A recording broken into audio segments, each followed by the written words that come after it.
Okay. My mic does not seem to be picking up the banging that is happening next door. Not banging as in like people going at it, but banging as in like construction. Although maybe it could be both.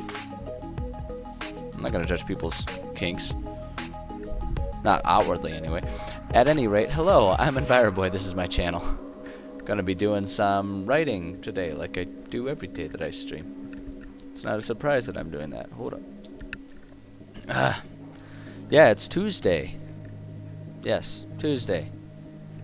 I know that because I have my long day tomorrow at work, so I have to mentally prepare myself for that, which is fun. Alright, sorry, slow start today. Slow start trying to gather my thoughts. Life is busy. And even when I think it's not going to be busy, it ends up being busy. Such is life. Hold on, I need to put my phone's set to vibrate, so that way if things start ringing, it's not quite as awkward as it was yesterday with all kinds of random ass fucking noise going everywhere. Okay. Alright, so it is a Tuesday. I'm going to turn on a fan because it's warm around here, and then we'll get to some writing here. Alright, there we go. Oops, don't mind me just slamming into my desk. Yeah, we want the main. There we go. There it is. Okay, so yesterday we spent some time, we want to be in here, we spent some time coming up with some possible story ideas to flesh out. Things that we thought could be good. Main and or side enemies, factions, missions, however you want to sort of conceptualize it. We spent some time just sort of brainstorming, and we ended up with like all of these ideas here. And I was kind of looking over these ideas again later yesterday after the stream, and the thing that I realized that made me really happy about this is that nothing that we kind of brainstormed really contradicted each other. So all of it can be, in some way, shape, or form, put into sort of the final draft here, which is nice. Because when you look at all the stuff that we have here, when we think about all of this, we have a lot of awesome content that can really fit well, or rather can really be used to fill this world, this part of the world, at any rate, that we're working with. So that makes me really happy. Makes me really happy. And holy shit. My cat is freaking out because of all the construction noises happening. They must be like remodeling my neighbor's apartment or something. They've been going through so many remodels in my complex, which is like sweet since I'm already moved in, right? I already live here, so it's like I get to stay living here as they do all kinds of really awesome upgrades, which is great. But also there's been just insane amounts of activity around this whole complex all summer long so far. There's been construction. I've had days where I've had to be kicked out of my apartment so they could do construction in my apartment, replacing cabinets and stuff.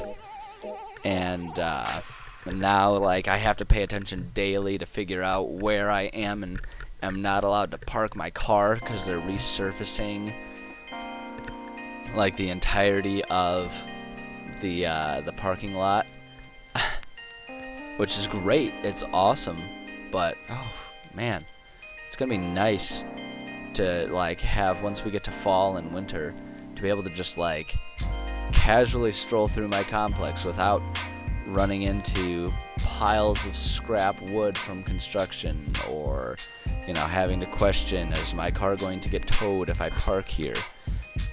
And it's I don't know. It'll be nice. Also, not having my cat lose her damn mind. She's behind me. She's calmed down for the moment, but we'll see how long that lasts. Anyway, what the fuck was I talking about? Oh yeah. So we've got a lot of really good stuff here. A lot of stuff that I'm very excited about, that I think is going to be very fun. to fill a world with.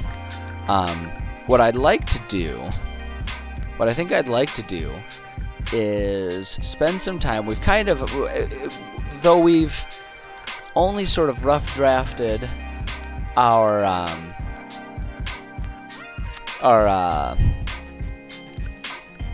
factions, I guess that's the word I'm looking for. We've only rough drafted sort of the interactions between the factions. We have kind of settled on what the factions in this region are going to be. We have our dragon here. We have the giants on the surface of the mountains. We have our Duergar underneath the mountains, and we have our drow in the forest, right? And so while we've come up with some basic ideas about what any of them are trying to achieve at any given point in time, that's going to need more ironing out, but we have come up with the factions. So what I think is going to be a good idea, we talk a lot about how you start with a very broad, very basic, and very functional foundation, and you build up. And so what I'd like to do is take that same principle and apply that to our factions now. So coming up with what the factions are doing, what their goals are, what kind of missions are going to exist that revolve around all these different factions. I think coming up with those and understanding them is going to be best achieved by us actually fleshing out the factions, and thinking about who exists in these factions, what the factions are after, like what they're trying to achieve in a broad sense, which then will help inform us of what they're trying to achieve within this area.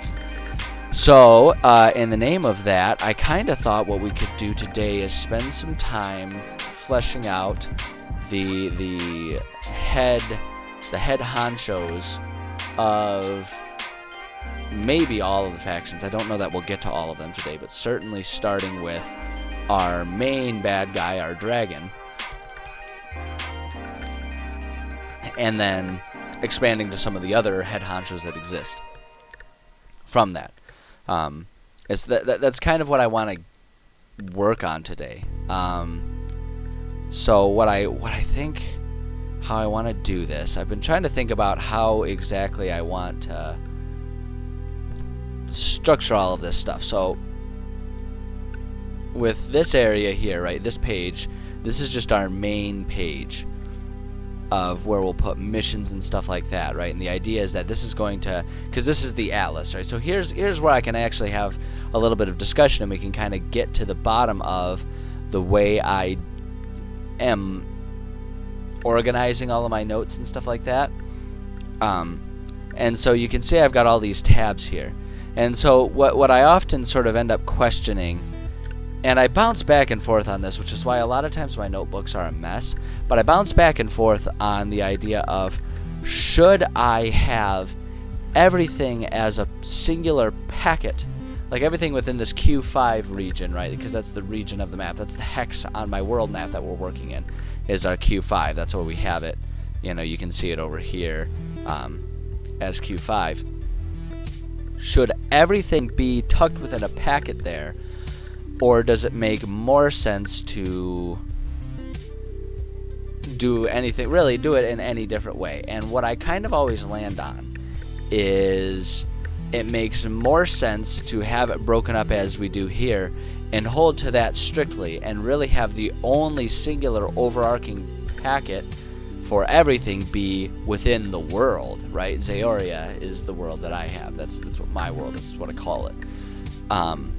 And so it's like when we're thinking about the enemies that go in Q5, do you put those within our Q5 thing here, or do I put them elsewhere? And what I always kind of eventually land on, even if I for a moment will get an idea that no, I should try and packet it all together, what I end up with is the idea of, no, enemies and important players, really just important players, should go within these other side factions here, or these other side tabs. That's the word. Wow, it's kind of pitiful that I didn't think of the word tabs. But this ends up being kind of the best way to do it, because the reason I do it that way is because it makes it easier to find information that I need if I want to cross over from a region or expand a region. You know, so if I were to, let me pull up the world map here. So, give it a second. That'll get there. So, we're working with right in here, right? This is Q5. This is our region. You know, we can see we're in the Q column 1, 2, 3, 4, 5. Q5. Alright. As I'm expanding and making different campaigns and building different things in the world, suppose I decide to start working on Q6 over here. Okay, so it's like, I want to work on Q6, but I know in Q5 I've already established that there is, you know, a guy here that is sort of implied to have important region domain that extends south of this Q5 region. It makes it easier to think about that enemy. In this case, we're talking about the dragon that we're going to try and flesh out today. It makes it easier to consider him as an entity in my world if I don't tie him down to Q5 or Q6. It additionally makes it easier to make sure that I am staying consistent in what I'm creating for that enemy, that dragon, as an entity. It makes it easier to stay consistent if I don't have to take everything that I write about him in Q6 and cross-reference it with everything that I made in Q5. So what that always ends up meaning is that it makes more sense to just have our foes and friends thing. And a lot of times what I'll do is I will kind of create these things, those same sort of breakdowns within there. But even then, a lot of times, you know, I like to not rely on that because, again, I don't want to have to copy and paste or kind of cross-reference and cut and paste and or rewrite things and all that kind of stuff. I'd rather just keep a foe, you know, or a friend organized as it is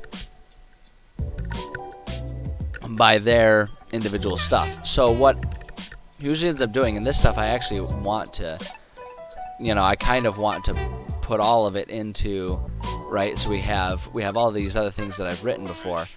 I kind of want to put all that into old stuff so that I can pull it out when I need to, but I'm lazy and I haven't done that yet. The way, you know, and again, this is because I bounce back and forth between these methods a lot. And, you know, this is sort of a do as I say, not as I do situation. So what I'm going to do is I'm going to copy this, right? So I've got a character template here. And what we're going to do is we're going to, oops, that's not what I wanted to do. We can delete this. And I'm just going to, we're just going to, I think if we just do it, yeah, there we go. So there's our character template, and I'm going to put it down here.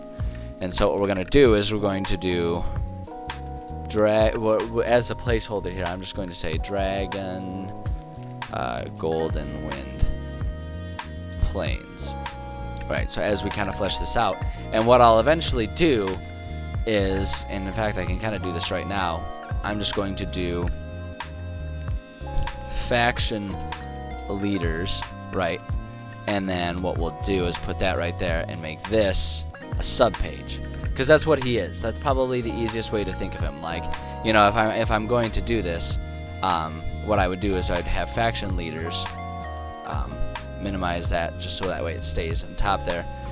We can do faction leaders. We can do how would I want to organize this? Because there's like faction leaders. There's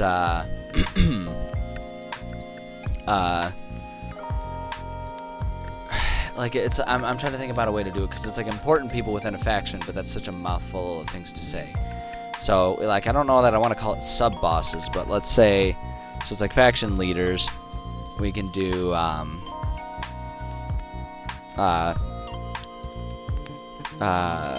just going to put it as faction members. Because there's always the implication that any faction will have grunts. So we'll do faction members.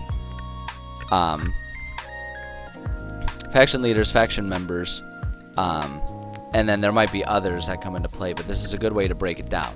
So that way it's like if I, again, kind of going off that concept of like, okay, so what if I'm working on, you know, this region over here? Let's go down to P6 over here, or yeah, P5, this is P5. If we're going down to P5 here, like, do I, you know, and I know that, oh, okay, we're probably going to have faction leaders that bounce over here, then I can look at, you know, the faction leader section and know like, oh, okay, so it's going to be the same boss there, and we can make notes.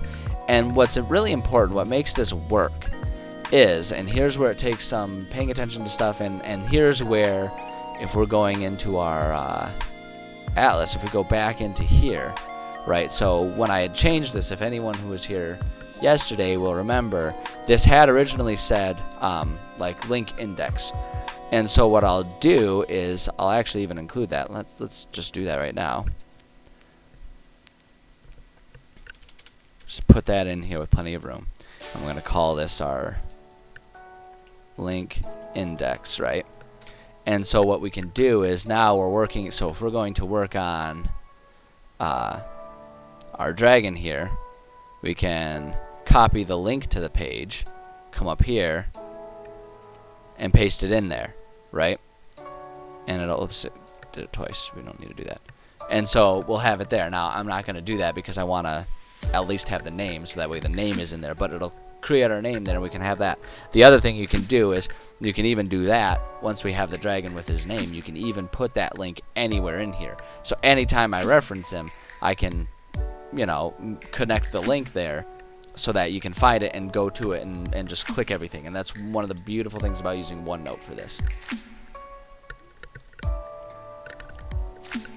Because ultimately there is no perfect way to organize everything.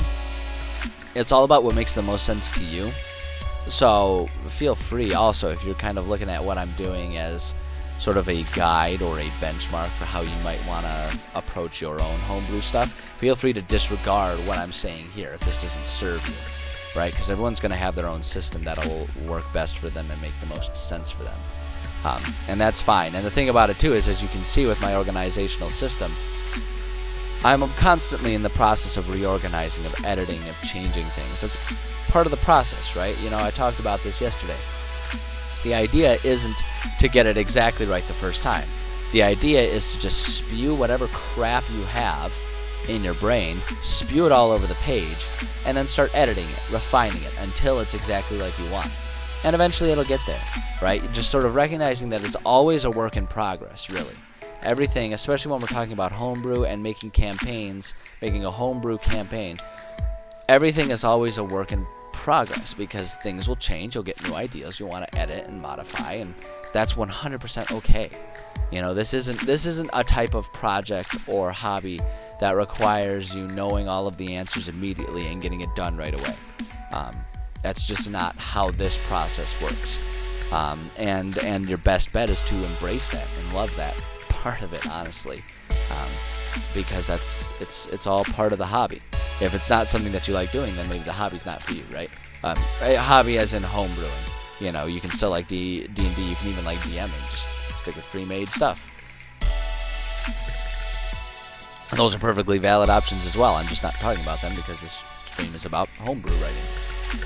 So at any rate, you know, that's what we can do there. And one thing that's important to know too, so on this, you know, this title screen, so what I'm going to be doing, so we have campaign here. The other thing that I'll do, so we have link index and that goes at the bottom, right? But the other thing that I'll do that helps with this, oops, my bad, hold up, I'll get this. Copy that, paste it there. The other thing that we'll do is, like, because this is our big overarching thing for the campaign, so the Atlas section is really the big meat and potatoes, because most of what we're writing, right? Think about what we're writing when we're making a campaign. We're really like, we are world building. Like, that's first and foremost what we're doing. We're creating dungeons, which is a place, right? Where we fill that dungeon with stuff, but the dungeon is a place. The map is a place. The world is a place, right? That's the meat and potatoes of what we're working on when we're making a campaign. So it makes sense that this will end up being sort of our main location of whatever we're doing, right? That's sort of this is the main thing. So we kind of use this as a way to collect all of these other bits that will then go in there. And so I'll basically just end up adding whatever's for the sake of, just whatever's relevant. I will add in a little thing, a list of just sort of doing a blurb, an overview of all of these other ones, right? So if we're talking about making characters today, I'm going to do a list that says foes and friends, right? I'm going to put that right there, so that way I can link them too, so that way it'll make sense, to when I'm trying to think like, oh, what enemies exist in here, we go down to our foes and friends area, right? And that's where we'll also have our list of links as well as descriptions of all of these things in here, shorthand descriptions. And it just, like, by taking the time to sort of add that level of organization and detail to this page, we're really making it easy on ourselves in the future, right? Because everything will coincide. We'll do direct click and copy links and everything, but it's all also in one handy dandy little place, right? Because all of this stuff, right, what's on top here, we have our territory generalities, we have our wandering encounters, right? So these are all of the bits that are really just exclusively relevant to the Atlas part of it, right? To the locational aspect of this campaign. And even when we're talking about the campaign in general, right, that's kind of its own separate thing that's specific to this region that we're making. But then as we expand out, we'll start adding in Pantheon. We'll add information, add details about what the different factions are after, right? And we'll put little blurbs about it in here. But then the actual details of the factions will go in the faction section, so on and so forth. But that's like, what, 20 minutes spent talking about organizing and everything like that, and that's and talking about how I organize things and how I set up my OneNotes notebooks. Like I say, it's a constant process. It's ongoing. There's no discrete, like, okay, that part's done. It's just, organizing, putting things where they belong. Reorganizing is something I do all the time. It's a constant process, so we'll go over that all over the place as we go about making this campaign. So for now, let's go ahead and actually, make something. Which in this situation, we're going to work on making our big bad here, really, is what we want to think about. So I want to think about, we know that we're going to have a dragon. We've kind of established that's what our big bad is. So it's time to go ahead and start thinking about that big bad, because when we think about it, the leader is sort of who sets the tone for what the faction will be, which sets the tone for what the environment is going to be, as far as going about missions and dungeons and everything for the players. So when we come out, even though they're kind of like the tip of the pyramid when you think about it organizationally, in terms of writing, they're kind of the most foundational element of them. Because without a faction leader, there's not a faction really. I mean, there kind of is, but then without that leader, then there's just a coup or a fight for a leader, in which case they come up to it. And so, like, the most fundamental part, especially when we're thinking about sort of like a monarchy-themed faction, is the leader. The leader decides what the faction's goals are. They decide what, who is in the faction. They decide what their, next mission is going to be, all that kind of stuff. That all comes from the faction leader. So if we figure that faction leader out, then that gives us a good idea of what they're doing, which then gives us an idea of what the players can do that will either go against that or coincide with that. So this is to me anyway, when I think about how I'm writing everything, this is the logical next step. So the first thing to do is, let's find some stats for them. So my preferred method is I just go into D&D Beyond, because I've said it before, when it comes to me and world building and world writing and all that kind of stuff, I don't homebrew stats. I don't homebrew monsters that require stats. I don't homebrew items really that require stats per se. I guess I kind of do items because I let my players, custom make and craft their own items. But even then, it's almost more like I let them come up with it and I approve or modify it as needed. So I don't do stats. I just go into rules as written, and I let the existing stuff do the heavy legwork for me on that front. We all have our different stuff that we like and stuff that we don't like, so I just stay in my lane and stick with the stuff that I do like. and that's the best way to go about it, I find. At any rate, we're working on dragons here, and the trick here is, and I'm going to pull up Kobold Fight Club. The trick here is to think about what our intended level is for the players within this campaign, and so, you know, that informs us of what our difficulty of our big bad is going to be, right? Because we don't want to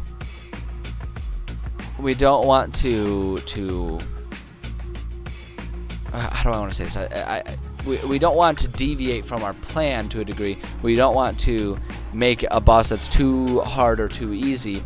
And we also don't want to, I find, over-invest in a single campaign. We don't want a campaign that spans from level 1 to 20, right? If you want a campaign to finish in 20, I recommend starting it at a higher level, 10 at the lowest. That's just my take on it. And a lot of that is just born out of realism. The number of campaigns that will span from level 1 to level 20 is small. You know, you might start up a game with your group of friends and think like, oh, we're gonna make it. Like, we're dedicated. We're gonna do this. A good campaign going from levels 1 to 20 can take years. I mean, actual years. Look at, I mean, you know, everyone's favorite thing to reference when it comes to D&D campaign length. Look at Critical Role. Playing once a week for 4 hours. Admittedly, they are a bit slower on some things because they take the time to really roleplay because they're producing a show, right? It's always important to keep that in mind. They're producing entertainment. They are legitimately playing D&D, but they're producing entertainment, so they really indulge in those role-playing situations. So they level a bit slower, but think about that. Campaign 2, they finished off at what? Somewhere around level 15? I forget exactly what it was. And they were going for years. Years. That campaign started when I was still in grad school. And I finished grad school like 3 years ago. Right? That was going on for a long time. I think that's the timeline of it anyway. I remember it based on... I use different gyms that I've trained at as a benchmark for that, because going to the gym and exercising and being healthy is always a really important part of my life. And so I always at any given time have a gym, at least one gym that's like my primary place of fitness, right? Sometimes there's a couple different gyms. Like right now I have my fitness gym that I go to and my kickboxing gym and the rock climbing gym. So I kind of have 3 gyms that I associate as my gym. But that aside, that's how I benchmark everything. And the gym I was at the time when Critical Role Campaign 2 started was when I was at the same gym that I was using in grad school. The part where it gets muddied is that I was also still going to that gym when I finished grad school. I stayed in that area for about a year. Yeah, it was a year after my grad work. At any rate, that's not the important part. The important part, the reason I bring it up, is because it took them years, and they didn't even get from level 1 to level 20, right? So to create a campaign, when we're talking about a pre-made campaign, to have one that spans that long is a bold move, and I tend to avoid it. I try to stick to about 10 levels, and if a group is going on beyond that and they want to keep with the same players or the same characters, then we expand the campaign. Then we give them a new mission, right? If they finish this mission, you know, so if I'm thinking about this campaign, right, and they finish this mission, this big campaign that takes place entirely in here, right, and they achieve what they wanted to achieve. Here we go. Here's what we can do. If they achieve what they wanted to achieve, it's not nearly as easy to look at as I was hoping it would be. You know, they help create this this forward base situation. You know, they clear all this mess with the dragon. They're at level 10, and they decide they want to then pursue a campaign where this forward base is continuing going down. Well, then I'm kind of in scramble mode as a DM, although hopefully I would be aware that this was going to happen before it actually did. But then, you know, so it's like I know they want to continue that on, and we're in this area, well then we'll just start a new campaign, so to speak, that goes down here and spans from levels 10 to 20. No big deal. Pretty easy to do that. If I've already pre-made a campaign that doesn't go from 10 to 20, you know, around here, then, you know, I might have myself by the short hairs there. You didn't get a notification that I went live. I have them turned on. I have them turned down, Pedrosa. But either way, I'm glad you're here. I'm glad you came by. Even if Twitch was not helpful in letting you know that it happened. Yeah, I've got it set to do that, but I mean, as we've gone over, I'm the worst streamer ever in terms of understanding how to get all of that sort of, you know, notification crap going on. I don't know, like and subscribe, whatever. There we go. I remembered it. But yeah, so at any rate, the point that I'm kind of making is we want to make sure we stick with our campaign level range when we're kind of coming up with a with our big bad, which is what we're working on today. So if we want to have a dragon as sort of our final big bad, what I'm going to do is I'm going to come here, 5 players at level 10. I always balance everything to be 5 players at the average level that I want them to terminate at. That's just a good way to find a happy medium of all of the potential different group makeups. Maybe they have fewer people, maybe they have more people, maybe they're mixed levels. Just assume 5 players, averaging the level I'm looking for. So if I want to do that, and then we're going to go here, we're going to set this to any environment, and I'm going to do dragon, right? Just to kind of figure this out, because all I'm doing right now is I'm just trying to figure out what is an appropriate level dragon for a big bad for these players here. And the way I like to do it is no more than 1 monster.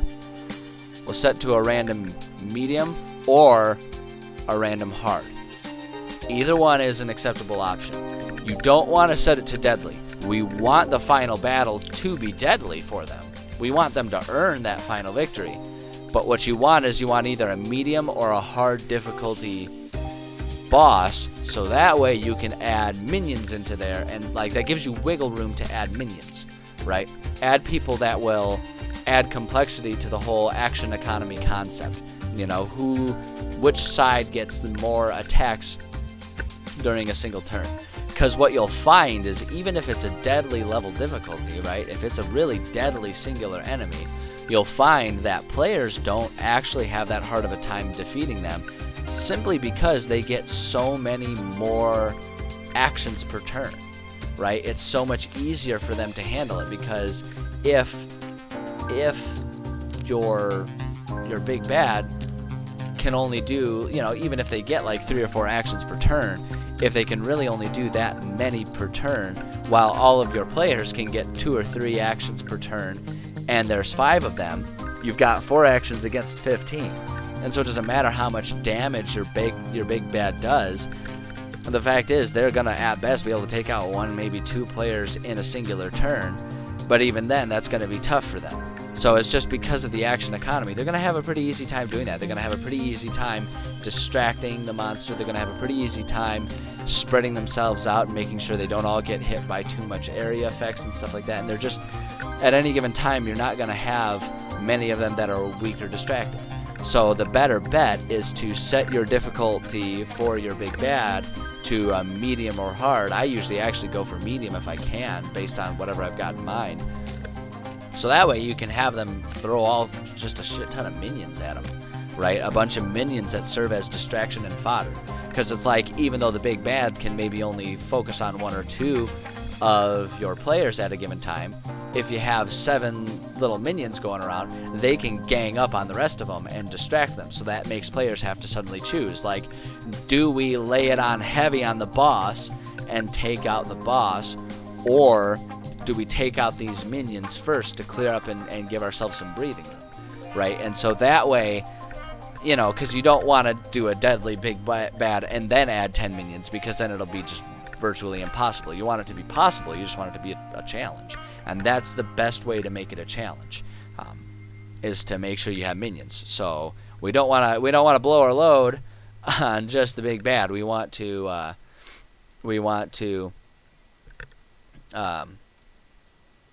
sorry, notification came up. We want to save a little bit of that so that way we can have a more dynamic battle, something that will last longer, something that will give players more to think about than just, okay, that's the big bad, wail on him. I hit him again and again and again, just wail on him. You know, like the scene in Shaun of the Dead when the barkeep is there and they all have the pool cues and they're beating him to the beat of Queen. Just one of the best scenes in film I've ever seen, personally. So good. Anywho.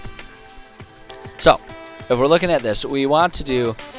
Well, now, what I'm thinking is I want to make sure that this boss, this dragon, is at least an adult dragon. Because if we set this to, if we do adult, right... And then we'll just filter the monsters out. I'll just make sure that we have them, although it's alphabetical, so they would all be there.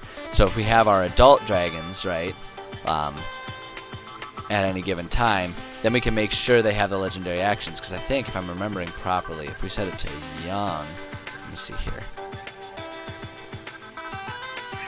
Yeah, young dragons don't really have your legendary actions.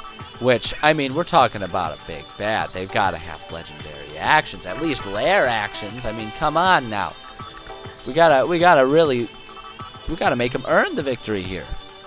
So that's the first thing I'm thinking, is we want an adult dragon. Pretty easy, no-brainer.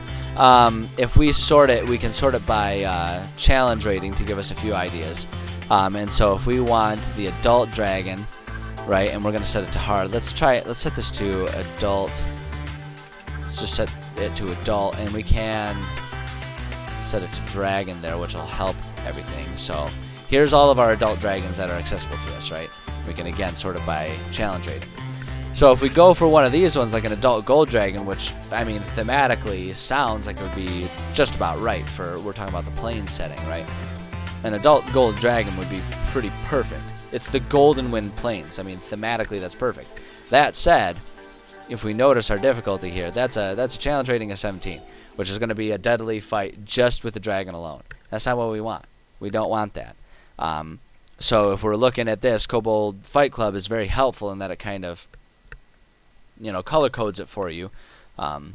Maybe it's a little less obvious to me, being red-green colorblind. I'm pretty sure this is red, but it kind of looks brownish to me, if I'm being perfectly honest. But my broken eyes aside, please don't make fun of me. I'm self-conscious about it. Please don't tease me. It's red? Okay, good. I figured it was red. I mean, you live with it your whole life. You get pretty good at, you know, being able to tell the subtle differences. And even though it doesn't really look red to me, I know it's red. But I've been wrong before. It happens a lot with, like, olive green tones because I'm red-green colorblind. So, like, a bright green will still look pretty green to me. But if you get, like, an olive tone green, they look brown to me. So, like, I've seen people with, like, olive green shirts or pants or whatever. Most, like, camo patterns really just look like patterns of brown to me, rather than patterns of green. Like, I conceptually know they're supposed to be green, so I call it green, but it looks pretty similar to brown. Like, if you put green and brown camo print next to each other, it would be a challenge for me to pick them apart. Or the other direction is if it's like a deep forest green, you know, as opposed to olive greens. If it's like a really dark forest green, it just looks gray or black to me. And that's how I first learned I was colorblind, actually. Fun story. Okay, we're gonna divulge on this tangent because this is a fun story and people like to laugh at me for this one. I had a sweatshirt. It was like my favorite sweatshirt for years and years. I still have it, actually. It's still one of my favorite sweatshirts. I love that thing. It was my favorite dark gray sweatshirt. And so I would wear it all the time thinking like, oh, it's dark gray. It's really neutral tone. It's good. It can work with any other color that I'm wearing, you know, during the day. It's great. It's a perfect sweatshirt.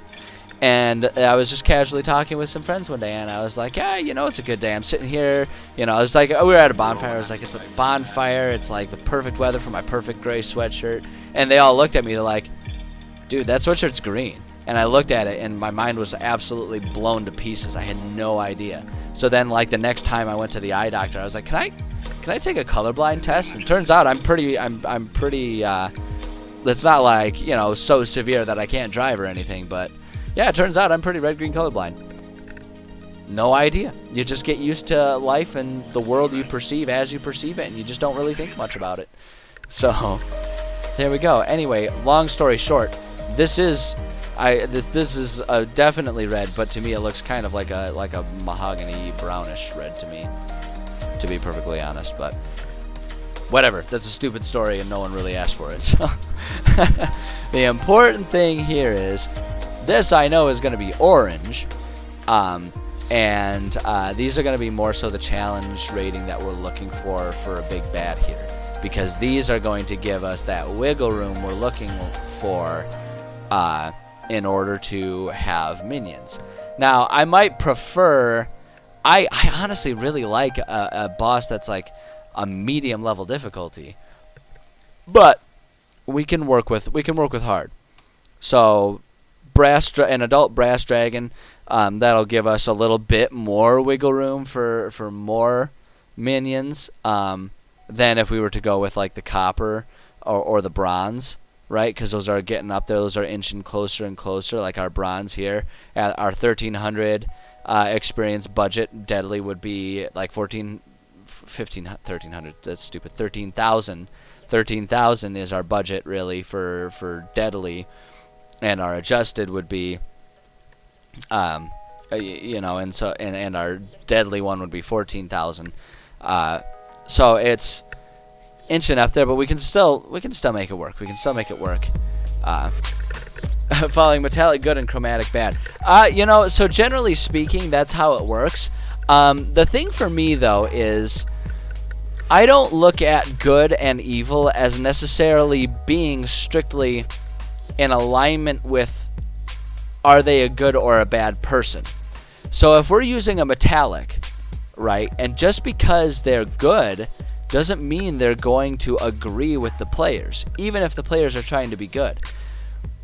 So let's go with a metallic, and let's assume that we're sticking with good, right? Let's stick with our adult brass dragon because that looks pretty golden, and so we can just kind of fudge things a little bit and flavor it to be a golden dragon so that it matches the Golden Wind Plains. I mean, it's just, I mean, come on, right? So, but let's talk about that a little bit, because that's an important part to think about when we're fleshing out our big bad.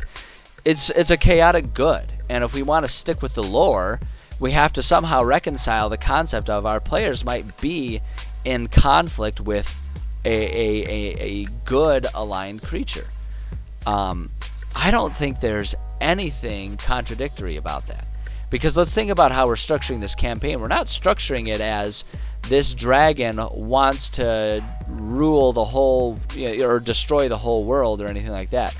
This dragon holds dominion over our Golden Wind Plains here. So let's just look at our region map.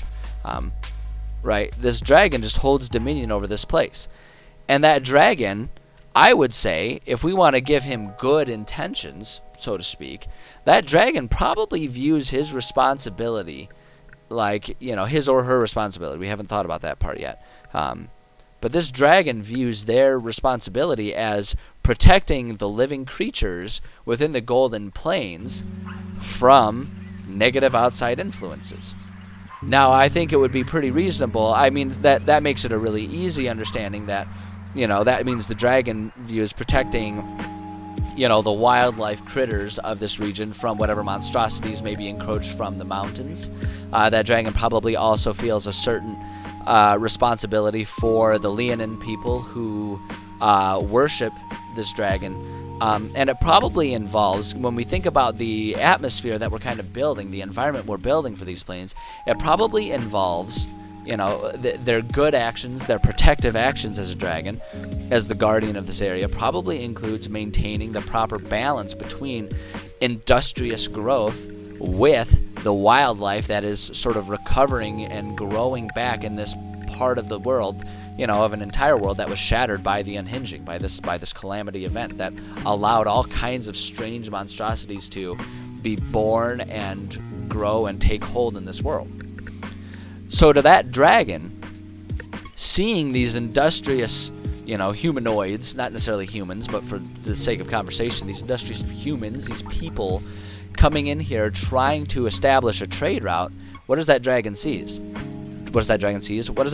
That dragon sees cities like this one up here popping up, right? It sees all of this industry. It sees the potentiality of growth of more industry in these mountains. You know, the dwarves, which are notorious for, you know, the dwarves are really like, they're the analog for the Industrial Revolution, which decidedly destroys environments when it takes hold, right? So that dragon sees all of these eventual things, knowing how long-lived dragons can be, and knowing what this dragon might know about past lives from even prior to the unhinging. They probably see a lot of bad potential things coming from this effort to move a pathway through, because a trade route sounds innocent enough, but this dragon has worked really hard to make this largely overall pretty safe, even though it's still a challenge and they still have to clean their way through. This dragon has tried to make this a pretty safe place to live for the people that he's responsible for. So yes, the dragon is good, but to a good dragon, seeing this happen here, this is a pretty dark shade of gray of what's happening in this world. And the dragon would probably be having a bit of internal dialogue, internal monologue, however you want to say it, would probably be having a hard time reconciling just letting that happen with what his perceived responsibility in this area is. So I think it actually makes almost more sense for the way we're setting this up for this dragon to be good, right? We're kind of setting this up to be a situation where it's like the players need to really think, do we want to actually fight this thing, or are we in alignment with it? And if we agree with it, how do we achieve our goals and reconcile that with this dragon's goals? Because we don't want to, you know, the idea is, and something that I do a lot, I don't like bad guys that are just straight up, I'm evil and I'm gonna kill ya and that's final. Like, I really don't like that. I think that's lazy writing, if I'm being perfectly honest.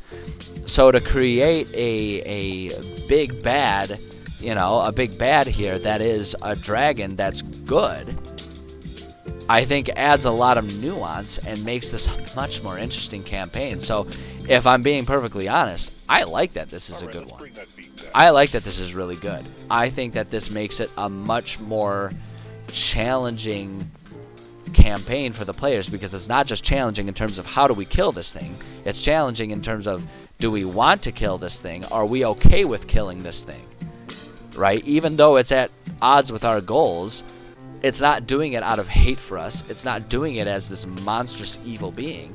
It's doing it because it wants to protect the creatures of this land, and you know, that's a noble enough goal. So it's like players, it kind of becomes, it gives them the avenue of like, do we fight this thing to clear it out, or do we find some way to prove to it that we are not its enemy? You know, and how do they do that? Maybe they go out and clear out some of the more evil things that are in here. So I think, long story short, I think it's not just functional, but I think it's beneficial to have a big bad that is good in alignment. I think that people should never stray away from that. Now, realistically, are my players going to think about that level of nuance? Probably not. They'll probably just murder hobo their way through it and be like, fuck this dragon, I'm gonna get stronger and I'm gonna fucking kill it. And that's their choice. They can do that. You know, that's the kind of the beauty of a tabletop role-playing game, as opposed to just playing Skyrim or something, is you can have that nuance, you know, and you can, or lack thereof, right? We don't have to ham-fist this storyline into our players if they don't want it, but we can present it and they can be like, no, I don't care about that dragon's intentions. I don't care what it's trying to do. It's in our way and we've got our job. And that's what the players can do, and that's something they have to reconcile with. And the fun part about that, too, is then if the campaign continues beyond having done that, like we were talking about, you know, so they finish that at level 10, and the group is still going, and these players want to keep these characters and keep going with this. Well, that's great.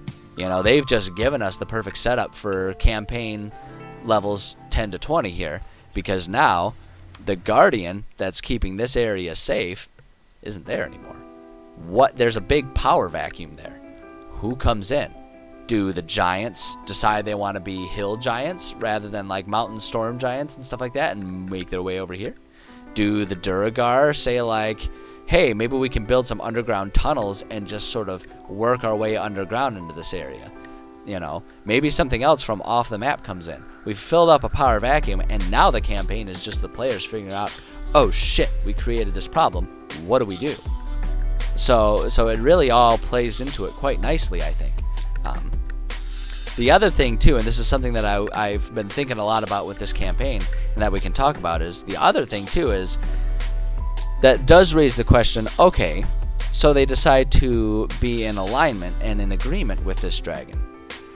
Well, now what do we do for a big bad? Every good campaign needs a big bad, right? They need that final triumphant battle, right? They need to do that.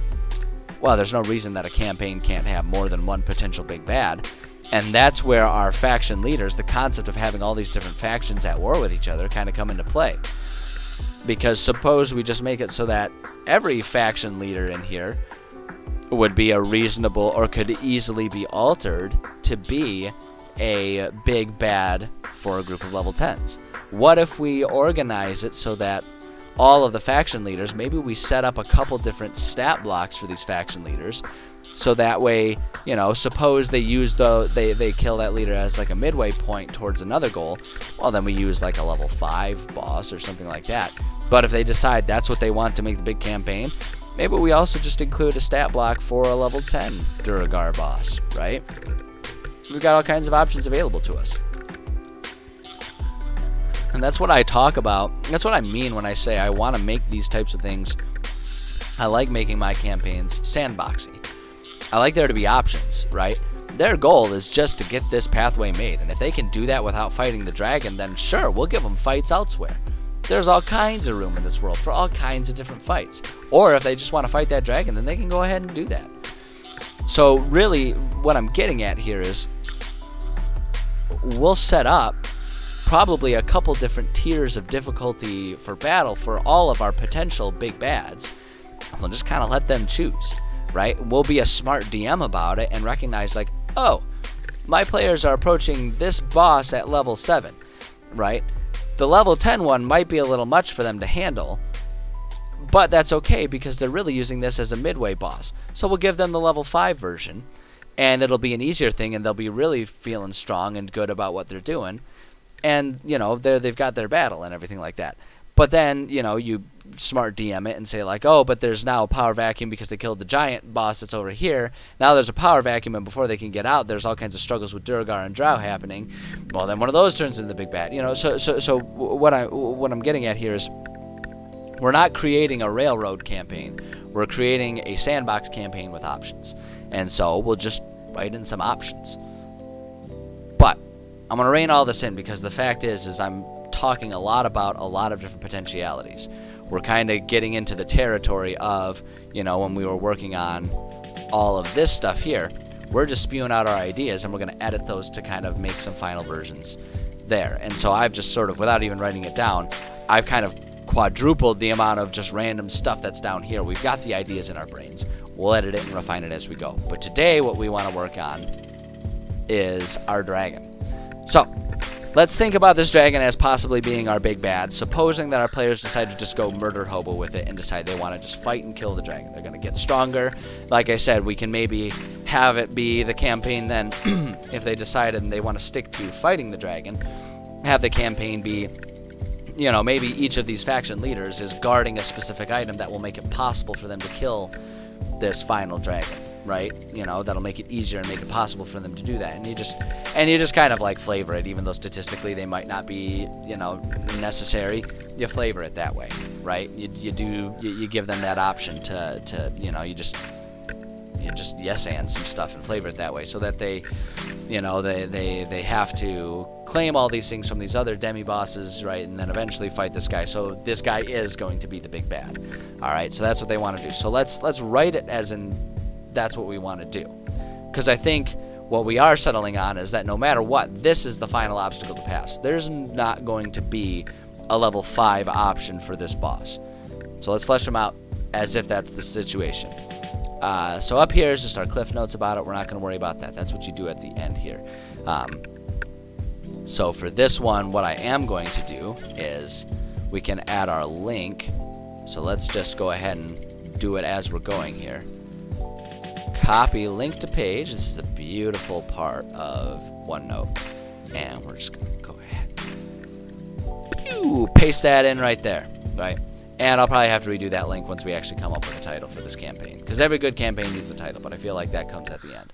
I feel like that comes at the end once we understand everything. So, we've got a template here, which is the beautiful part of it. And so we can just kind of start filling in the blanks here and inventing our character by filling in this template. It's why I've taken the time to build templates for myself, so that way I don't forget about all the different things that I want to make sure I include for any of these situations. So, let's talk about the history. Let's come up with some history for this. It could be whatever we want, but what is the history of our dragon? I guess first let's go back here and let's settle on one of these things. I kind of am leaning towards using our adult brass dragon. It's close enough in color that we can just flavor it as gold, but it still would largely make sense. Whatever powers the brass dragon would have would be pretty similar to what the gold dragon would have. So let's go ahead and take a peeksy-poo at our adult brass dragon. And let's see I like to, when I'm kind of creating and inventing my own lore for a monster that does exist, I like to have that lore be informed by what exists, and then we make edits as need be to fit the world that we're creating because we're doing a homebrew world. So brass dragon's lair, that's all sort of more statistic and functional type of stuff. One thing that can help us here is if we're looking at this guy, environment is desert. The plains are kind of pushing it again, but that's okay. We can also, to help inform us of things, if we look at this, forest and grassland. So we just flavor it as a golden dragon but give him the stats of the brass dragon. It's perfect. It all makes sense. The plains are a grassland. It's fine. We can play fast and loose. The other thing about it too is this is my world and I can say what I want about it. Deal with it. It's the best part about being DM. You can just say whatever you want. You gotta be careful because if no one likes it, then you have no one to play with. But you can play fast and loose with a lot of things. Let's see here. Solar actions, regional effects. Not too worried about those. Most gregarious of the true dragons, brass dragons crave conversation, sunlight, and hot, dry climates. It's actually not a horrible description of the Goldwind Plains, truthfully. It's like the Goldwind Plains are basically a desert that occasionally gets monsoons to keep plant life alive. That's kind of the environment there. So not too far off for this guy to exist there. Brass Dragon's head is defined by the broad protective plate that expands from its forehead and the spikes protruding from its chin. A frill runs the length of its neck. Its tapering wings extend down the length of its tail. A brass dragon wormling scales are dull, mottled brown. As it ages, the dragon scales begin to shine, eventually taking on a warm, burnished luster. Its wings and frills are mottled green towards the edges, darkening with age. As a brass dragon grows older, its pupils fade until its eyes resemble molten metal orbs. That's all really good flavor. Doesn't really do much for us in terms of the history of this guy. Boldly talkative, a brass dragon engages in conversations with thousands of creatures throughout its long life. That fits with it wanting to be sort of the guardian of the wildlife in this area. Maybe it converses with different forms of wildlife and with the Leonids. You know, accumulating useful information which it will gladly share for gifts of treasure. That works, right? That works. If we're talking about maybe trying to find ways for them to make deals with it, maybe they can they can kind of set up almost like a toll road situation. You know, they can make deals with this dragon. They can try and come up with that kind of stuff, right? They have to think about that kind of stuff. That's an option. If an intelligent creature tries to leave a brass dragon's presence without engaging in conversation, the dragon follows it. If the creature attempts to escape by magical force, the dragon might respond with a fit of pique, using its sleep gas to incapacitate the creature.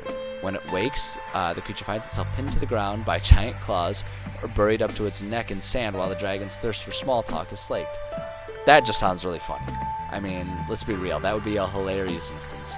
I would love that. I would love that. I kind of want to include that as a potential random encounter event, where it's like players just suddenly get chased by the dragon, who's just like, hey, I've got an idea. I want to run it by you. And it's just like it's just this incessantly talkative dragon that finds them and wants to have a conversation. I think that'd be hilarious.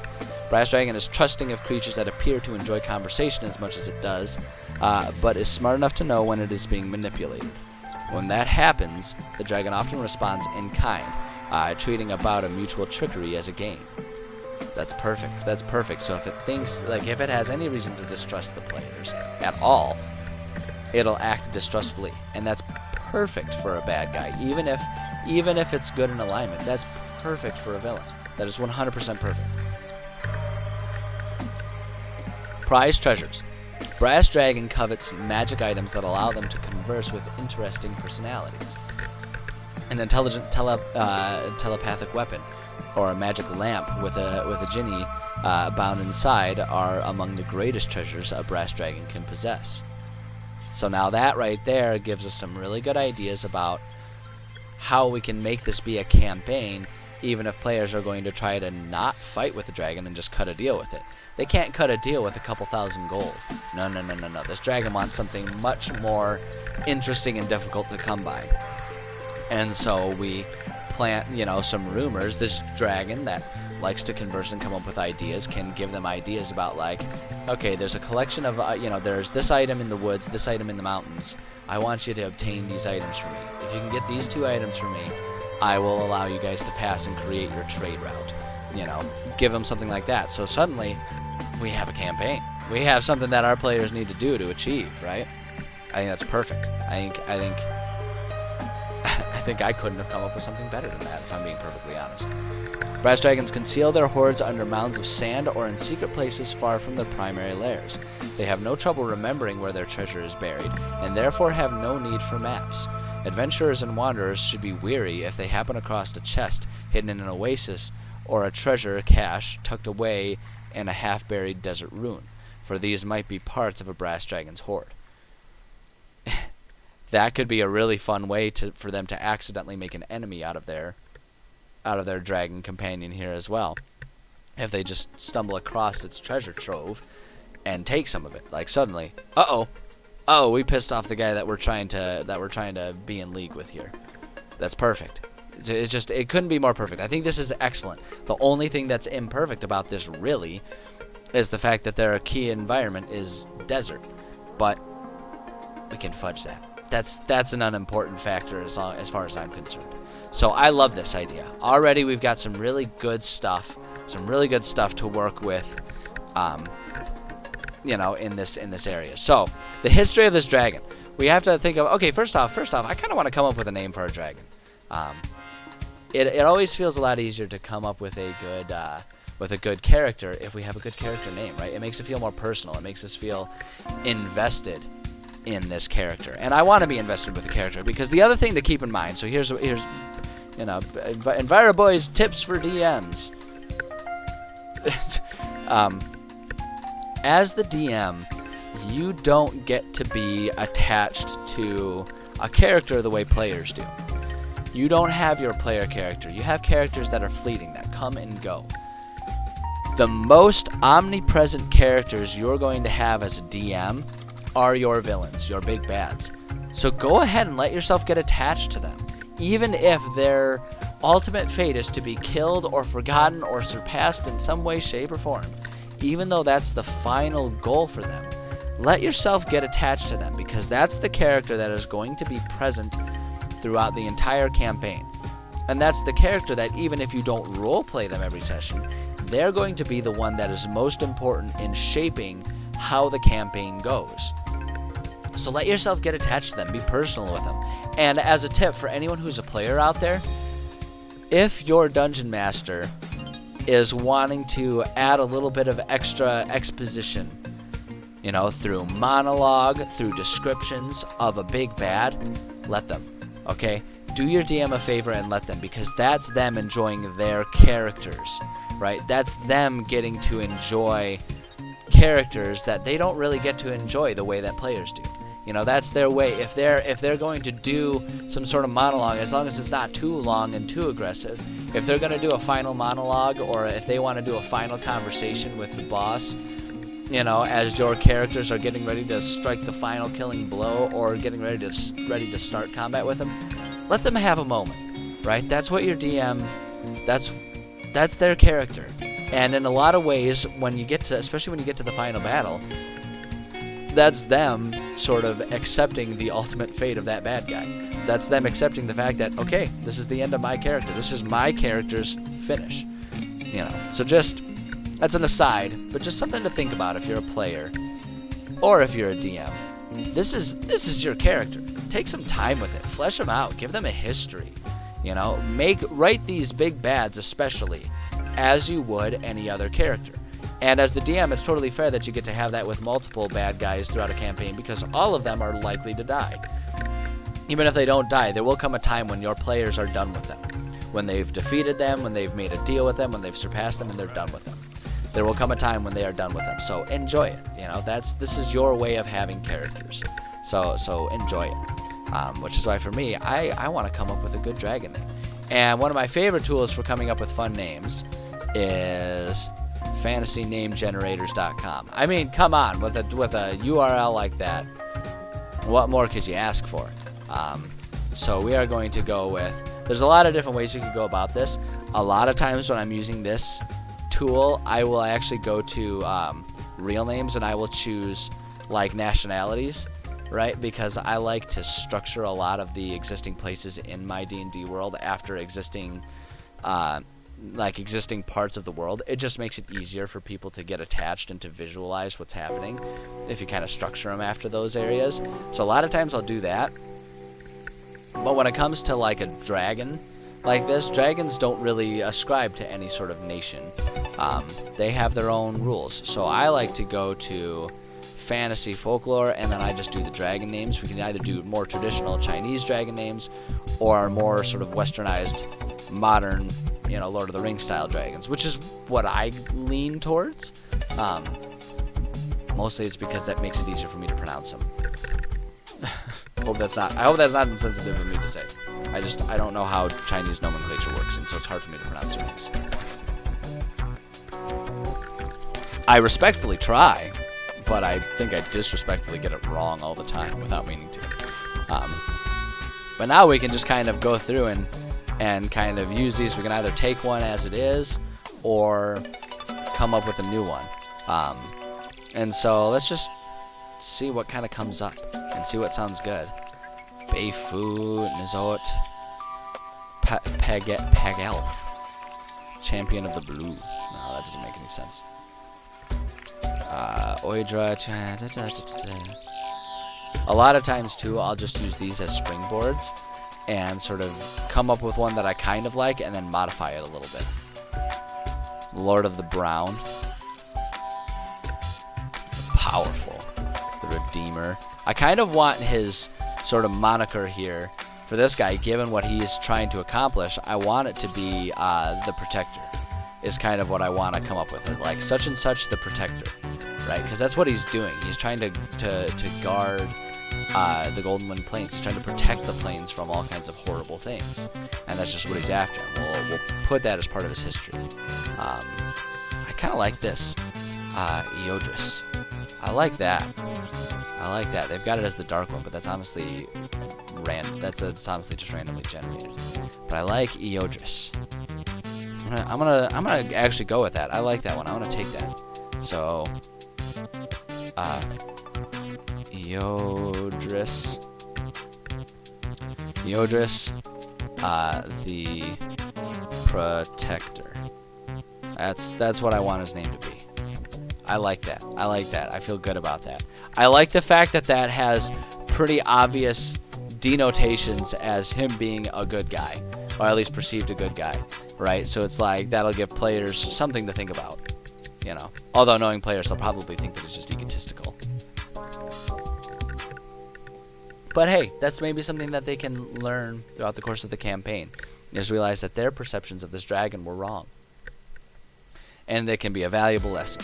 And we're going to say, for this, I'm going to put in,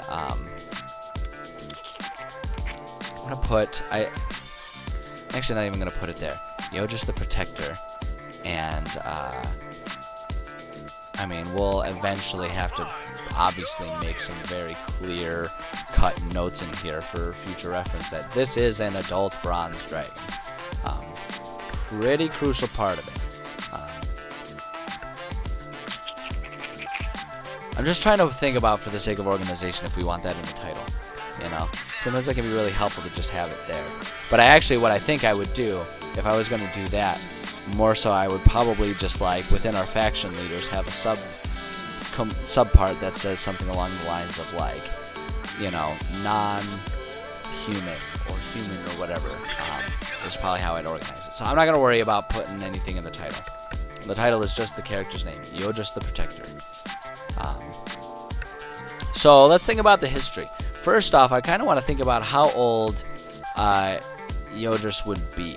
And I'm wondering if they'll give us... Does it talk about... I'm rusty on my dragon lore about how old an adult dragon would be. Does it give us information about that in here? I don't know that it does. Might have to look this up. Let's try doing 5e Dragon Ages. Let's see what that does. So an adult is 101 to 800 years. So given the timeline, where did I get the world building template?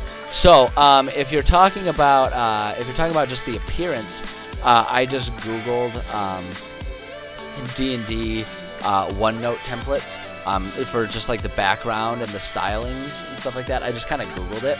I don't remember which one it was. It was so long ago that I did it.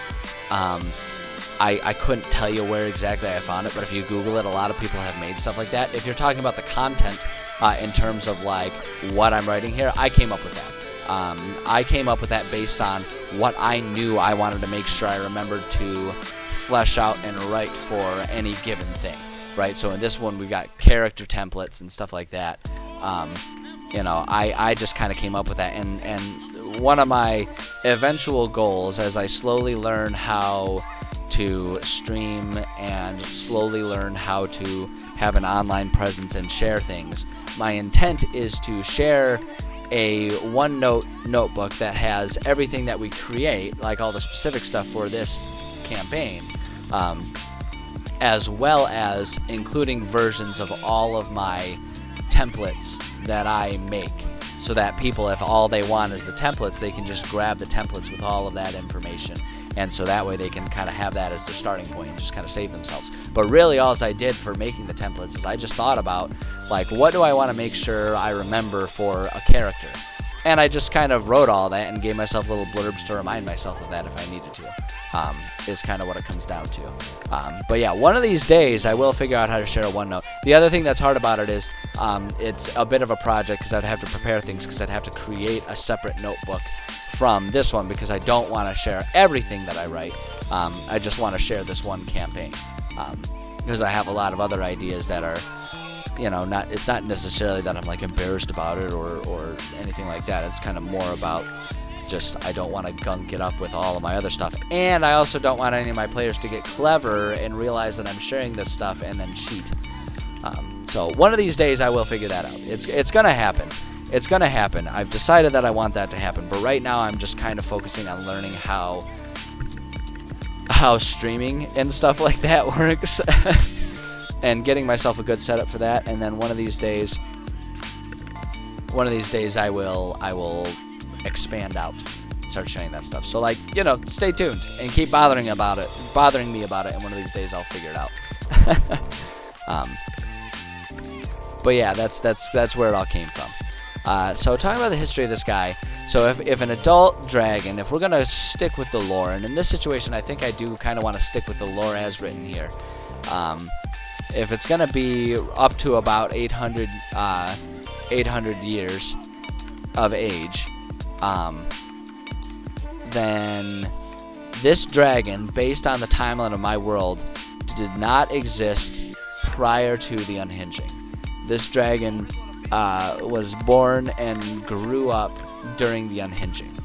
So what that says to me is this dragon is the son of some other dragon, or I mean we could go with the born of, you know, and born of the gods or something like that, and we can say it's like the son of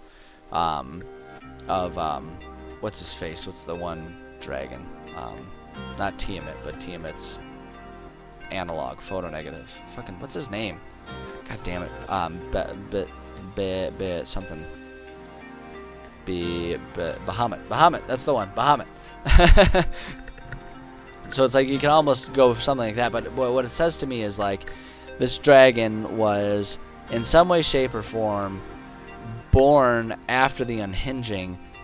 And to me, what I'm kind of thinking is for the dragon to feel the loyalty to this area and want to protect this area, it grew up in this area. And I almost want to say that maybe this dragon was born of some sort of accident from the unhinging. Maybe the unhinging somewhere in these plains, and this could be a fun almost side quest for players if they choose.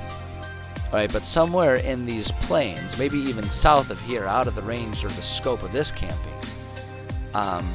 But maybe there's a rift in reality that opens up to some other plane of existence, and from that plane of existence, from that tear where there's all this strange magical stuff happening, maybe there is sort of like a dragon hatchery of sorts, right? Where these bronze dragons, are being birthed into this world, and maybe this guy is one of those that has survived and grown, right, and grew up in this area and has come to see this as his home and understands the dangers that face him and every other dragon and every other being that exists in this area and wants to sort of protect it. And the more I think about it, the more I like that idea where it's like this dragon doesn't really even understand his own origins. Like his origin story is pretty limited to, I was born in this area. This area is all I know. This area is my home. The people of this area are my home, And maybe we could use the Leonins in some way, shape, or form. Maybe the Leonins have like a dragon hatchery, and they worship the dragons, so they help give birth to them, and they helped raise Eodris here, who then has sort of, now that he's of an age, is able to return the favor. I like this. I want to do that. I kind of want to do that because that really explains his loyalty, and it explains why it would be difficult to convince him to just let, the humans, you know what I mean, quotes, humanoids, create this pathway there, because this pathway would disrupt the lives of the people and creatures that raised him. So I like that. So if we're going to start to add some narrative flair to this, Eodris was, let's say it was born, actually Eodris was hatched approximately, I want to make him, I kind of want to, damn, there was a fly, I almost caught it, but then I didn't. I ain't no Mr. Miyagi. One day, but not today. That's it. I want to make him pretty close to being an ancient dragon. Like, if we're talking about a big bad, I really want him to be wizened and aware of the world and have a lot of experience. So I'm thinking approximately, let's say 750 years ago. Let's see. And when I'm thinking about the timeline too, because if I'm thinking about the timeline of my world, the unhinging, this calamity event, it happened approximately 2,000 years ago from what the present day in my world is, right?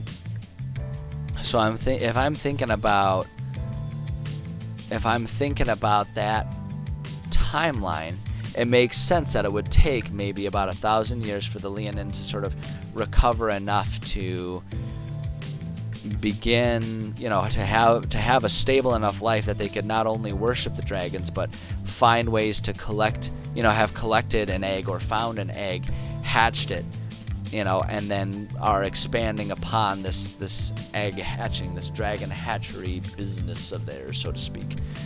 So you could almost think, let's see here, Eodris was hatched approximately 750 years ago. Let's lean into that a little bit. Let's lean into that idea a little bit. He was the first dragon born of the efforts of the local Leonin tribes to, let's see, how do I want to phrase this? It's first dragonborn, not dragonborn, but dragonborn, of the efforts of the local Leonin tribes to 696. Yeah, so the best number. The best number would be 6,969. But yeah, that timeline just doesn't make sense there. We can't do that. That's the limitation. Let's see. First dragonborn to replenish the earth with the beings that they worship as being the most noble, just, and holy creatures of the land. Boom. So there we go. So like the Leonin, you know, and we could spend all kinds of time too coming up with some interesting lore for this world about why the Leonin would worship the dragons. But the fact is it serves and it sounds kind of fun. So that's what we're going to stick with right now. And if we decide we want to add those details to the Pantheon and the factions pages, we can do that. But we're going to do that later because today we're focusing on Eodris here. So let's see here. Hatched 750 years ago. It's the first dragon born to the efforts of the local Leonin tribes to replenish the earth with the beings that they worship as being the most noble, just, and holy creatures of the land. Eodris. Eodris egg was claimed as a as a gift from Bahamut. Egg was claimed as a gift from Bahamut during a worship ritual conducted by the Leonin, and was cared for religiously, like literally religiously, until the day Eodris was hatched.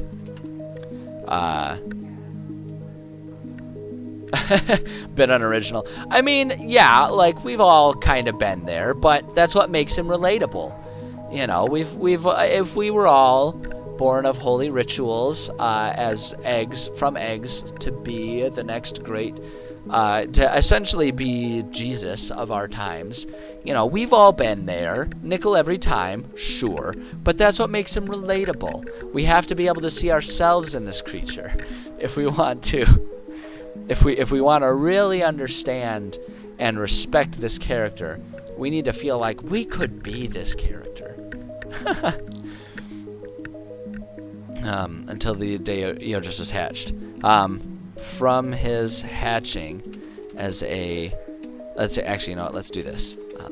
As a hatchling, the Leonins cared for Eodris as a community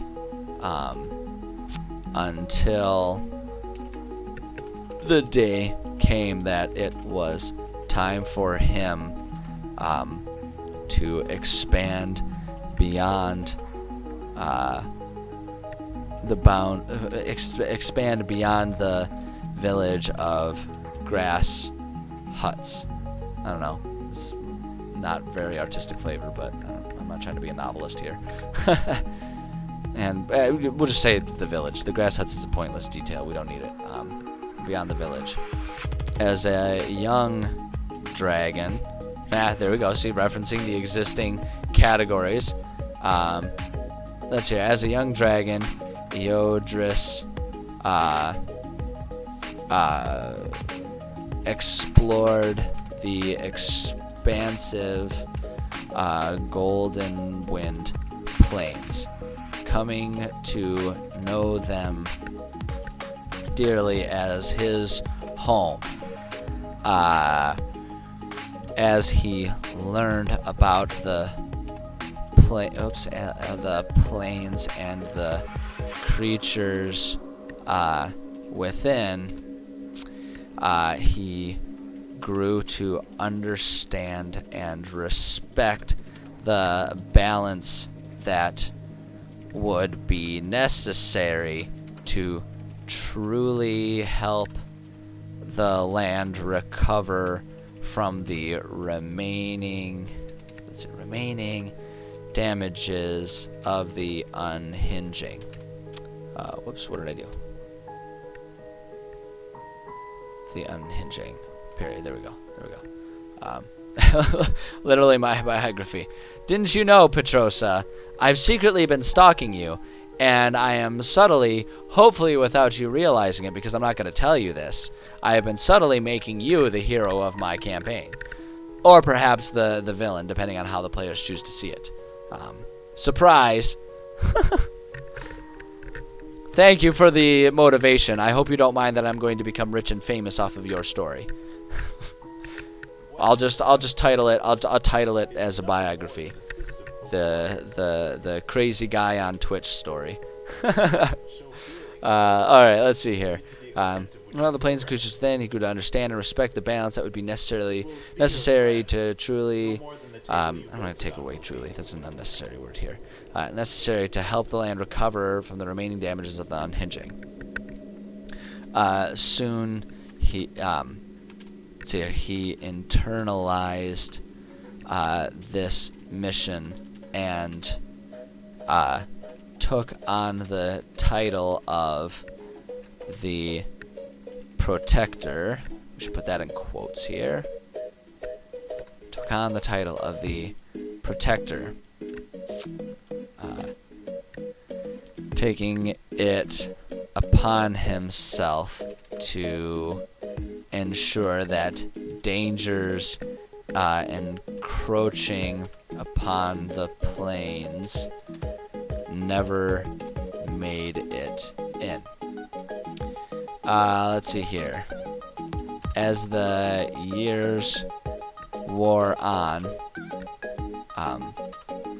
the Leonins slowly raised and hatched more dragons, and Yodris took responsibility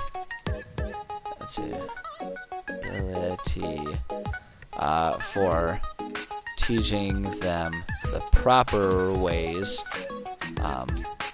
of balancing the world so that they could spread out further beyond the plains into their own domains, but always he stayed in his home, serving it dutifully. Boom. Let's say, of course, that's not to say that he was ever immune. Ever immune to the needs of all dragons. As he searched the plains to maintain peace and balance, he also sought to explore any abandoned locations for any treasures left behind. He soon developed a special interest in treasures and objects that could speak to him of the days long past let's say of the days before his time.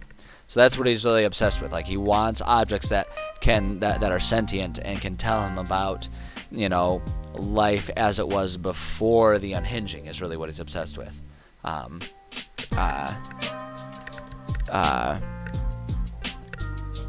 He soon developed a special interest in treasures.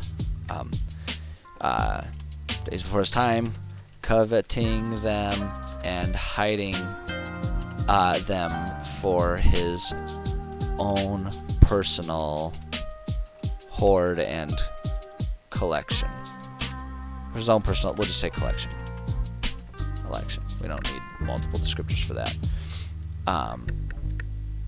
There we go. Let's say, I think that's pretty good for a history, honestly. We may add more to it, we may edit and change things, but as a starting point, again, you just kind of put stuff down, and then we'll edit it and modify it as time goes on, and as necessity necessitates it, as it becomes necessary. There we go. So yeah, you just kind of add things to it. So now let's talk about some motivations. Motivations are kind of almost like present day. So we talked about the history. So what's his present day? What does he care about modern day? Okay, that's kind of what it is. And in a lot of ways, it's going to be very similar to his history, right? It should be. Their history should inform what their modern day goals are, right? Because that's how people are. That's how we are, right? Our histories growing up, our lives as children, as adults, whatever it is, our lives leading up to today sort of inform who we are and what our goals and motivations are, right? I could talk for hours about the ways in which my experiences in times when I was younger than I am here today, even just 10 minutes ago, I can talk about for hours how those have shaped me and helped me discover what my current goals and motivations are in life. That's something that's true for all of us. So it remains true here too for our fictional characters. So what are his motivations? Eodris lives for I like that it has given up on red underlining Eodris. Like, we did it enough, like up here, like, oh yeah, no, like that's wrong, that's not a word, and then we get down to here and OneNote is like, fucking fine, whatever, if you insist. And it just gave up. Let's see here. So Eodris lives for two things in his life. Let's see here. To maintain balance and peace within the we only need one P for peace, within the Golden Wind Plains. Some peace within the Golden Wind Plains. So two things in his life: to maintain balance and peace within the Golden Wind Plains, and to collect up any treasure that can teach him about life as it was before the unhinging. And actually, one thing I want to add, just to add some depth to our guy here, I want to say, even this second goal of collecting knowledge is born of a desire to understand the unhinging and learn how, if possible at all, such an event can be avoided at all. Boom. There we go. Dark whispers, though. Very spicy indeed. Always got a little spice where you can. Okay, let's see here. Life as it was before the unhinging, even the second goal. Let's see here. Within the region, Eodris is aware of let's see, how do I want to say this? Is aware of the existence of. We don't need to do the existence. Is aware of the Duergar and giants that exist within the nearby mountains. Though Yodris has a strong distaste for these communities, we'll say, he he leaves them to their own devices, only intervening in times when one or the other grows bold and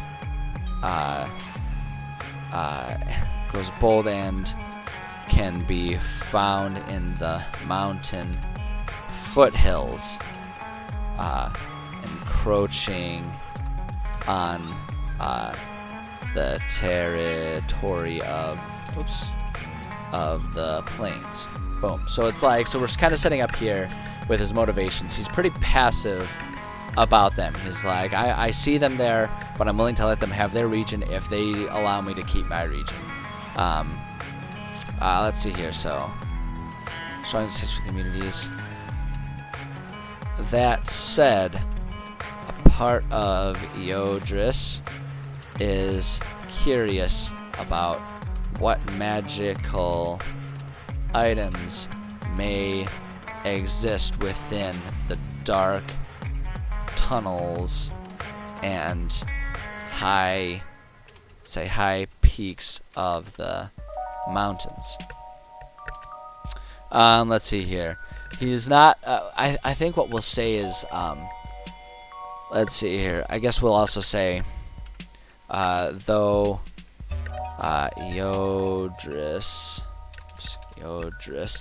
has heard rumors of the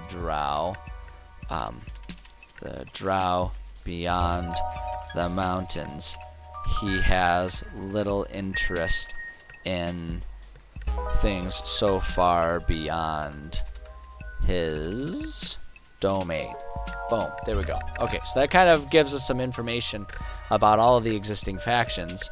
Let's see here. Let's say, I actually do want to say, on plains, I'm going to add in parentheses here, in particular for the Leonins who raised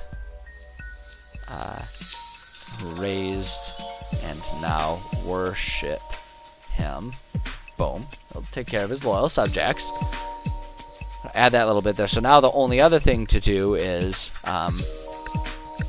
mention, let's see, just to add some flavor here. The dragon is acutely aware of the efforts being made to establish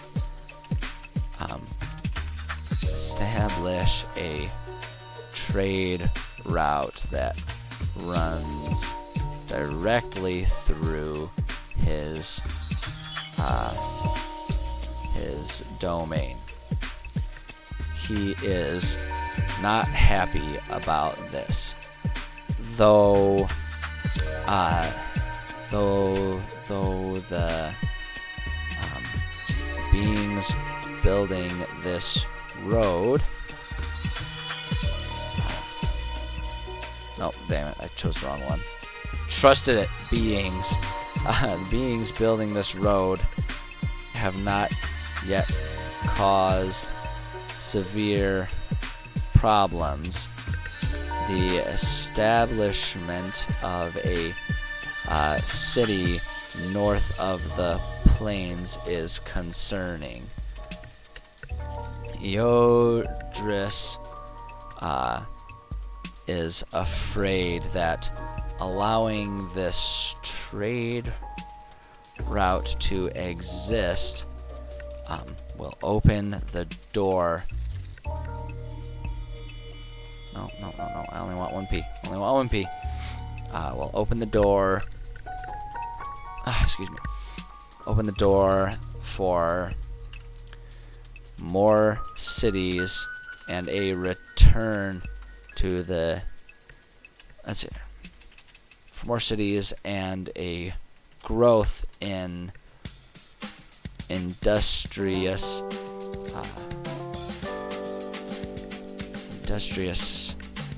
ways of life that could disrupt the natural balance of the planes that he has worked so hard to protect.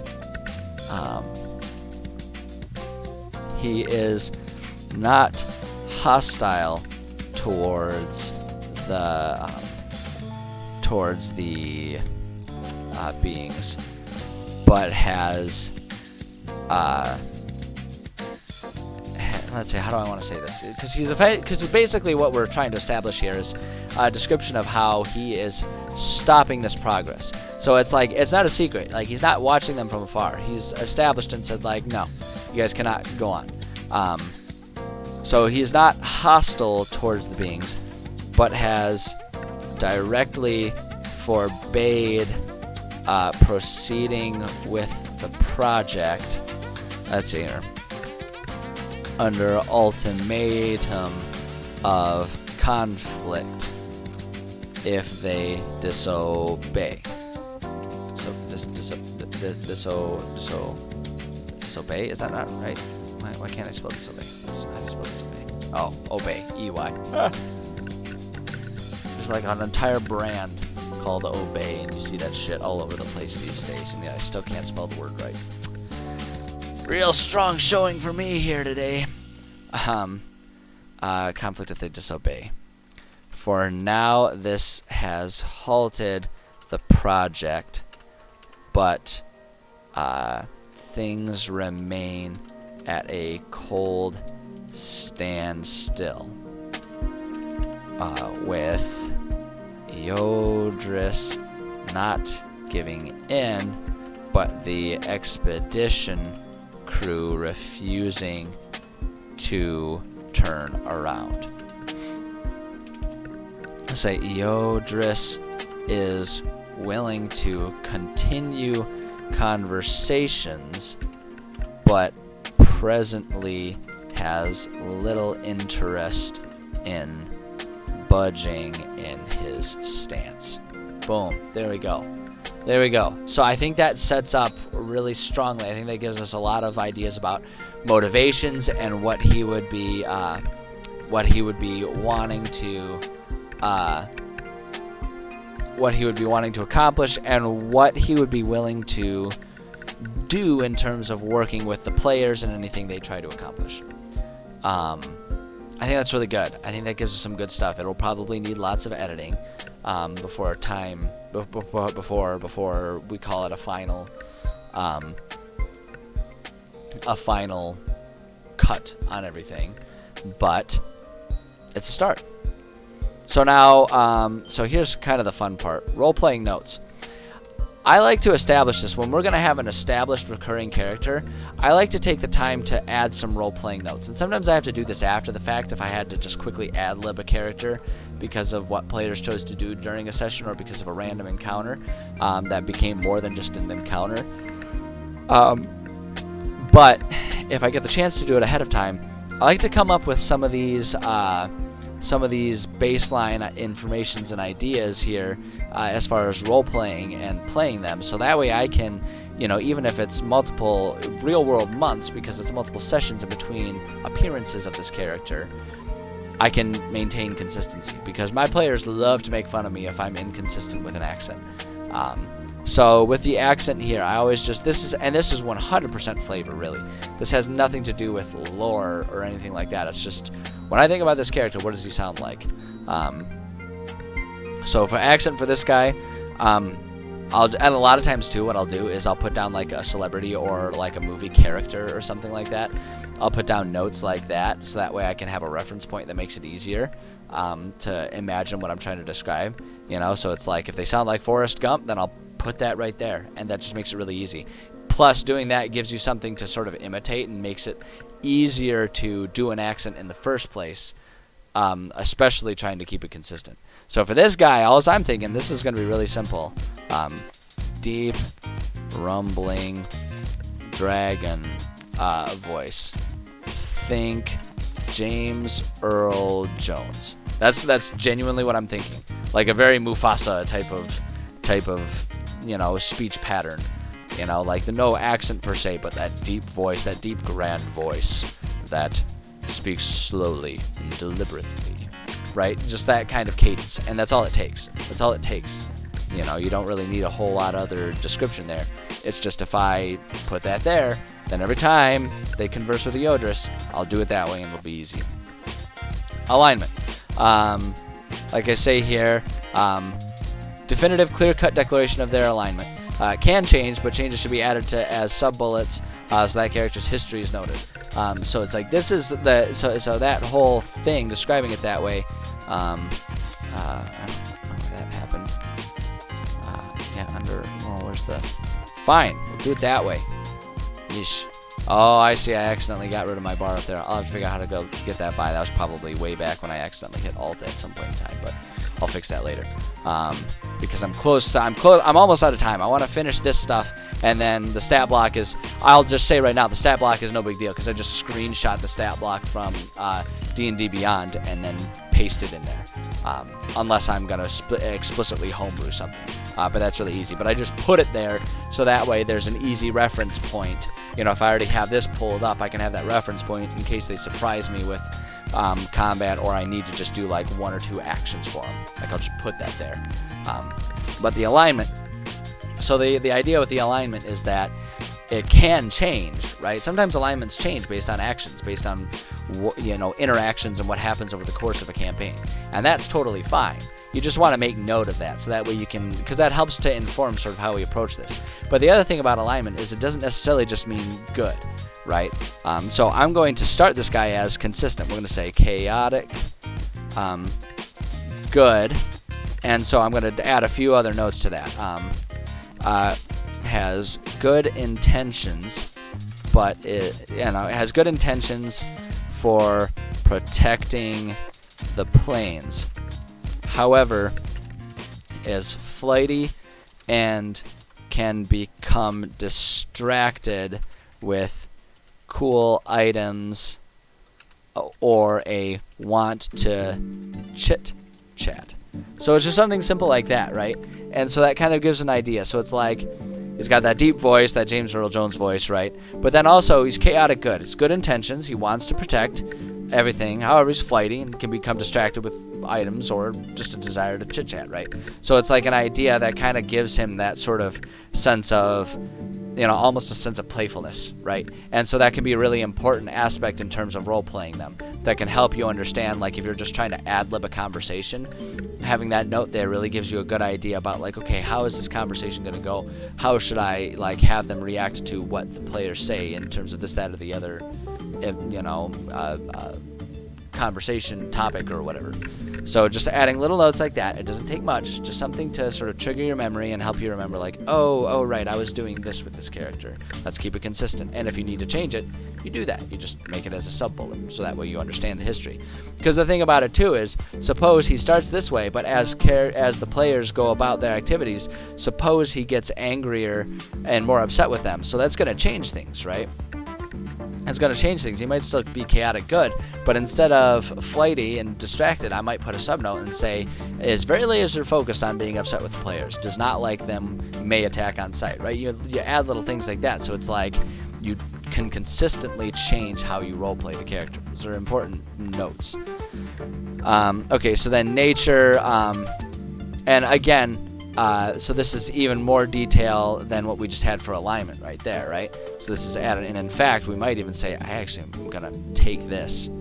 I'm going to put that down here, because I think that's even more to the point. And see, this is why I love having templates. Even my own templates that I've made for myself are so helpful on that front, because they help me remember how I want to organize things and what works best for me. protecting the planes. Let's see here. And actually for the alignment, I'm going to add one note here. Prefers diplomacy, but will react with action on impulse if startled in some way. So it's like he prefers diplomacy, but if like a player just suddenly draws a weapon, he might just like quickly breathe some fire on him. You know, just sort of his personality. Let's see here. So his nature. This is where we're gonna say is flighty, can become easily distracted with cool items or want to chit chat. Let's see here. Is very gentle with more natural mortal creatures and wildlife.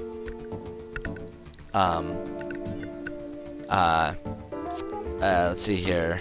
Wildlife, but is aggressive and has a strong distaste for monstrosities that clearly are not of the mortal plane, right? So it's like, because that's kind of his thing. That's kind of his thing. He's protecting the mortal plane, the Goldenwind plains. And so anything that disrupts that sort of natural way of life, he has a strong distaste for.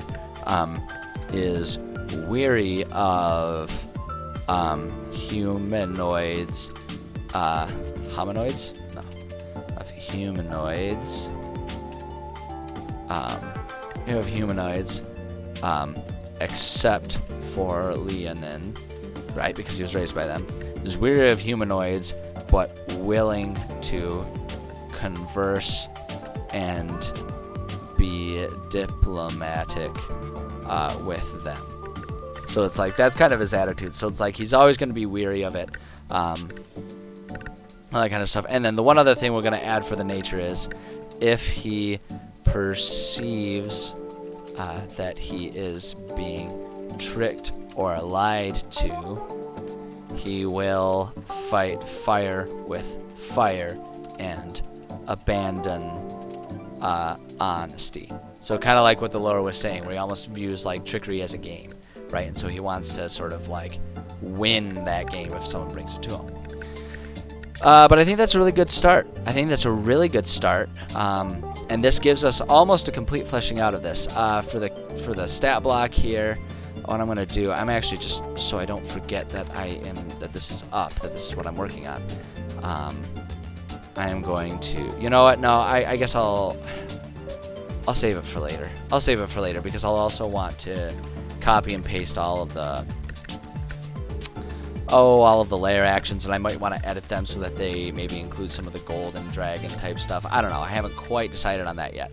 I guess really what it is I haven't decided yet if we're going to do bronze dragon flavored like gold dragon, you know, or to what degree that flavoring exists and all that kind of stuff. There's a few things that I still want to think about for that. So we'll come back to that one. Maybe not tomorrow, maybe Thursday when I come back, we'll work on that. But for now, it is local time 1:30, which is the time for me to end the writing stream so that we can move on to my gaming stream, which is as much for me as anyone else. But yeah, this was good progress. We talked about a lot of different things as far as organization goes, as far as you know, how to go about fleshing out different parts of the world. Talked about a lot of really good stuff, and we got some really strong history for our big bad here. And I'm really excited to use this character as a big bad because I think there's a lot more nuance than them just being, I'm the bad guy and I will kill you unless you kill me first, which is my favorite kind of bad guy to play. I don't like bad guys that are so one-dimensional it hurts. Like, I hate the conventional Bond villain that's just like, I'm going to destroy the world, Mr. Bond, and I expect you to die or watch or whatever their line is. You know, it's like I find that so monotonous. But yeah, this is really good. This is good stuff. I'm stoked about it. I'm stoked about what we got going on here. So yeah, with that, to anyone who stopped by here live, I appreciate you. I'm glad that you were here. I'm glad that you're enjoying what I'm working on. It's just really fun for me. I really enjoy this. And yes, for writing streams, tomorrow, Wednesday, no writing stream.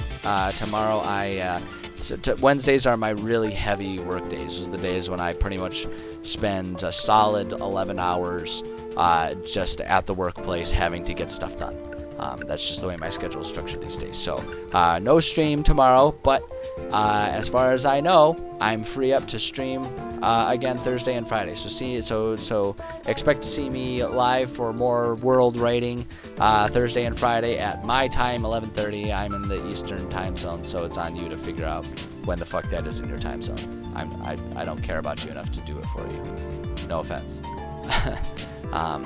But that's coming up. And then also just today, what I'm going to do is I'm probably going to take a customary like 15-minute break or so, rest my voice a little bit, just take a minute, and then I will be back shortly to do video game streaming, where we are continuing with my Mass Effect 2 run-through. So if you're interested in that, stick around or come back in 15 minutes. If you're not interested in that, I will not be offended. A lot of people come here for the writing and aren't interested in video game streams. I totally get that. Totally get that. Everyone's got their own interests. So, yeah, that's all I got. That's all I got. So if you're sticking around, I'll see you shortly. If not, thank you for stopping by. I appreciate you. Whether you're watching live or watching the VOD after the fact. It means a lot that there's people that are interested in coming around to see what I'm up to, and I appreciate you, and I'm definitely excited to see you guys on Thursday. So take care of yourselves and take care of each other until then. And I will see you later. Where's the end stream button? That's the one. There it is. All right, end stream now. No, end the stream now.